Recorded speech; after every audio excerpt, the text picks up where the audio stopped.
always like working up on the roof. Not a big fan of heights anymore the older I get. But one thing I do like when coming up here is I get to check on these ladies. It's a beautiful sight watching them come in and out. That was the original swarm that we got, and I had to redo the box. They were actually in an old, see that yellow one that's waterlogged and falling apart, they swarmed into that. It had to be a good 4 or 5 pounds of bees in that little box. And then I moved them in here. In another video I had mentioned I had to buy a queen because I thought some hives I had gone queenless. And one I found the queen in, the other one I couldn't, so I bought the queen. Well, the short story is they ended up raising a queen. She was in there and she was laying, was doing a good job. But I had a purchased queen and you can't return them. So I had to take some brood from here, and I took brood from another and nurse bees from another hive up the valley, and had to create this one here. And that was a week ago. You may have seen that in another video. What's interesting is that hive built up very, very quickly. I came out yesterday and I thought they were going to swarm. The air was just full of bees, and it could have been a hatch and some overcrowding. And so I went ahead and closed the adapter on the front and made that into a queen excluder just in case. We'll give that another week or so. She should be laying, the brood should be capped very nicely. I'll inspect it, and then things go well, then I'll move them back into a bigger box. Hopefully it will, but it's a very, very nice view up here. You can see the girls running out and forth in their little entrance. Enjoy watching them.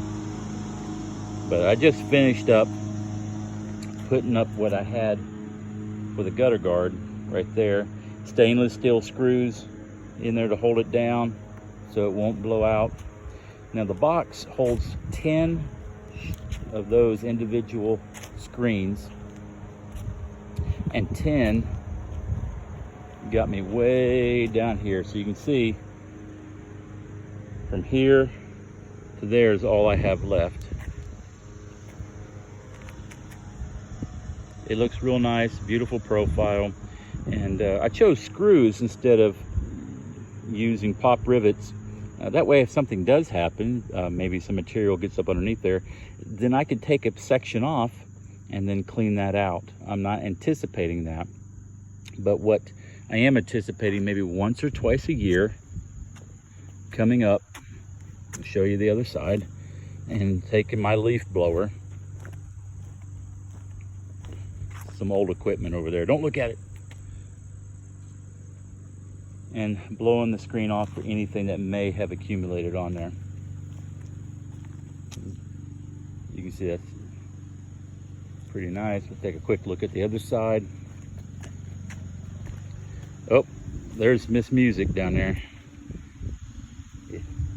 She don't like to be on camera, but she's taking apart some Apache bed ends that we're going to use on ours, and then repair those and put them up for sale.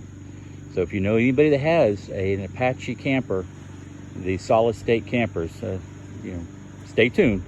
We'll put some videos up there. But you can see the debris that accumulates. Now, we don't have any trees necessarily right here around the house except for this western side. Now, our property basically only goes to where the tree line is, maybe a couple of feet further. All that is on the neighbors. So we do accumulate some debris up here, as you can tell. We got a few here in the valley and a few sticks there, so they were clogging up.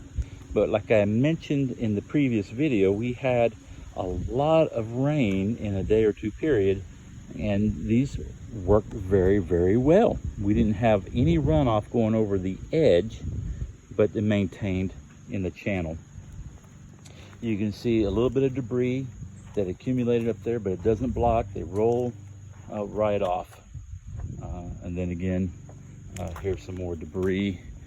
So like I said, once or twice a year, I'll come up here and blow the roof off.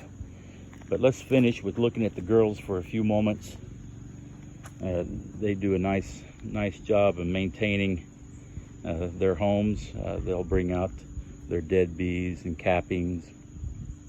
Especially on this one, it's a little bit easier. The entrance is lower. I like that one. Now this was a swarm box that I had. It was a capture. The hinges on it started rusting, so I took the hinge off, and I needed to put them in there because I had them in a bigger box, but the hive beetles had just kind of taken over. Remember, this was a split that I had to make. I was forced to make, but it seemed to work out very well. Once they get some numbers built up, I'll take them from 5 frames to an 8 frame box like this, and hopefully that will help them. Look at the bees. They seem to be happy, flying in and out. Sometimes I'll sit out here and just watch them. And that is all for now.